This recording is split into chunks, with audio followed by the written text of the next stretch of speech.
Hello, everyone. Thank you, everyone, for coming. Happy to be here. I'm Josh Green. I'm one of the co-founders of BorderPass, and we'll tell you a little bit about our founding story, and hopefully you can take some lessons for any aspiring entrepreneurs or people looking to get into the industry.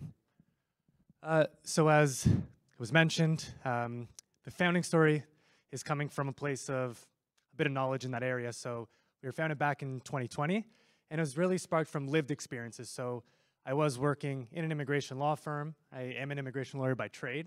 And through this experience is where I was able to kind of identify where the inefficiencies were, where the big problems were, and to go into work every day and you kind of think, this should be automated, this can be optimized, but beyond that, you really were able to see that there's a huge problem and a huge value in this asset of person coming into new country. And it's hugely valuable for stakeholders such as learning institutions, our education system as a whole, our employers, our workforce, our GDP, all these things. And it was through this experience that I was able to see, there's a big opportunity here and there's huge scale in this problem that we're now looking to solve here at BorderPass. And for aspiring entrepreneurs here, I would say the best way to kind of give yourself a chance that you're on the road to, we're solving a real problem here is through what I like to call having unfair insights and advantages. So, for example, since I was working in immigration, I knew some things about the industry that most people don't know. And for any of you, I know we have some people in the music industry who kind of ventured off in that way. If you're in an industry and you have these kind of insights, you have a leg up as opposed to getting in a room with your buddies and be like, all right, let's find this billion-dollar idea, which is a little tougher. And when I first started, I really didn't know what I was doing. I don't have a business background or anything like that. And the best way to bridge, I have no idea what I'm doing, into, okay, I do know what I'm doing, is through product and customers and listening to customers, building quickly, launching quickly, and relaunching. And when you strip everything away from startup, it really comes down to, are you solving a problem that people will pay for? And the example I kind of like to give is a bit of a goofy one, but if you're talking to somebody and their hair is literally on fire, the optimal solution would be go get a bucket of water, put out the fire. But if you took the shirt off your back, gave it to them, they would take the shirt and start patting their hair and putting out the fire. And this may be the 50–60% solution, but the problem is so big for them, they'll take the 50–60% and you can work your way up to that 100% bucket of water solution. And at BorderPass, we've been able to do that by making quick decisions, building quickly, listening to our customers, and that's what drives revenue quickly, but also puts you on that path of finding product market fit, which is really the name of the game when building a tech company. And product market fit is kind of this funny thing. You kind of think it's this one epic moment, and you're like, sweet, we figured it out. Now we're going to sell a bunch of stuff, make a lot of money, and we're good to go, smooth sailing. But that's definitely not the case. There's some indicators that you may be on your way to product market fit, or you may actually hit it. You may feel like customers are ripping products out of your hands, which is awesome, but with more customers, now you actually have to serve them. You may feel like everything is breaking, everything is bugging, you're not building enough features, and you may be doing things that don't scale. The customer may think something's automated, but really it's you in your condo plugging away, figuring stuff out. And when it comes to this product market fit and this experience, it's a bit of building the plane while flying it at the same time. So over the last year or so, we've seen huge growth at BorderPass and closing a bunch of enterprise deals and things like that, which is sweet for revenue, but then we're like, oh my God, we have to serve all these customers. And if you're solving a real problem, your customers will come along for that fly while you're building experience. And by listening to the customers, which once you have a lot more of them, you're able to identify those problems, and they'll tell you if your product is broken, they'll tell you if your product sucks, they'll tell you if your product is awesome, and you'll be able to identify where those areas are that you should kind of move towards to. And it's a really valuable experience for your team to be resilient and really build towards where you're supposed to be and along that road of product market fit. And over the last year or two, we've definitely seen a shift in the tech industry where it used to be growth at all costs. And again, I don't come from a business background, so this idea of making more money than you spend, I didn't know that was a novel thing, but apparently it is. And we've really focused on scale with efficiency. And by doing that, you're kind of seeing a theme here.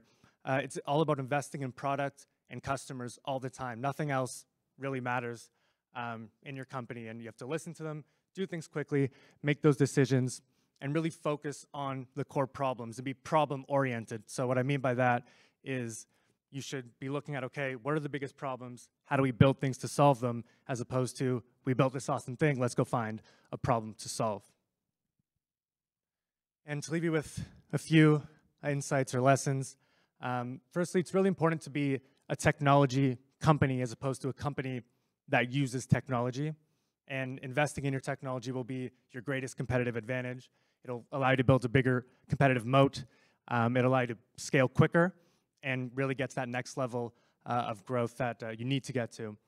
And also this idea of having rational conviction. And by that I mean, yes, you want to have high conviction in what you're doing, but you also need to obviously have great reason to back it up. And at BorderPass, in our experience, and I'm sure you've seen, a lot of the media, but we had a lot of people over the years tell us we're dumb and we're wrong, and what we're doing isn't going to work. And you have to have an awesome team to be able to push through those times, but also really have that conviction that what you're doing is correct. And there's a lot of media noise, especially in the immigration space, and that's exactly what it is, noise. And we, at our core, believe that mobility is not only the thing that holds up any modern economy, but it's also the future of any economic growth. And a lot of people are scared to go into this industry or into this space, and we love going where people are scared to go, and that's kind of where we thrive. And this idea of having conviction that this is where any kind of growth of any economy is going is what drives us, is what allows us to make the right decisions in our business, and it allows you to build a business model and processes that are efficient, that can get through any ups and downs, and can go into different markets or global expansion we're looking at now. So having this idea of, we know, not to be a little arrogant, but know that we're right, but it's based on the macroeconomics say so, the demographic data says so. There's been big investment out of Silicon Valley and other big markets into this space, and we're excited to be at the forefront of this big movement, and that's why we think we'll be winners in this space. And we're really excited for the months ahead and years ahead, and for all the innovation that we hope to contribute to and also see in this space. So thank everybody, and take some questions. Questions? I'll ask when we're waiting. It's Alex here. I think your customers are post-secondary education institutions. They're not known for moving fast. How did you get your first customer, and how do you speed that process up? Good question. Yeah, so one of our customers are the academic institutions. We have an awesome team. Some are sitting here, and they can also let you know. But when we first started, we weren't looking at going B to B to C. We were trying to go B to C. Didn't work, and we found out pretty quickly it didn't work by hearing feedback from our customers, some things I spoke about. But to kind of move the needle on the enterprise side, it really comes down to knowing the customer's biggest problems and figuring out how to solve them. So we would, for example, we have a new product where if you get your visa application refused, now we'll challenge that decision for you. And the only reason we knew that was because we were speaking to the customers. Obviously, being refused of your application is very stressful and not great for the user. And we figured out that, okay, well, this is obviously a huge problem for them, and now we can add this service to our service offering, which has been a huge revenue driver for us over the last 2-3 months. So really, I know I've kind of beaten a dead horse here, but it comes down to just listening to your customers, investing in the product, and that's how you'll kind of break through. But in terms of moving it as quickly as you can, these institutions can move a bit slow, but the better team you have, and again, the bigger problem you're solving, if you're really providing that hair on fire value, then you'll be able to push through. Yeah. What's your core innovation? Our core innovation? I would say that from a non-technology standpoint was that we were able to capture this market in a way that many others weren't. So by that I mean we saw a number of other immigration platforms, other adjacent platforms, and the way that we were able to build a relationship that's long-term, that's nostalgic, that's sticky with our customer was very different than these more transactional type of companies. So I think that was a huge win for us. And then on the technology side, we're using latest generative AI tools and looking at different vertical integrations. And with the how quickly technology is moving, you have to know the latest trends and just kind of try new things. And I'm not a technical fan, so I'm not coding, but technology can probably do more than you think, at least more than I can think. So being able to just use those tools and build anything you can imagine has been a really cool experience. But yeah, being able to build that relationship with the customer has been a big differentiator.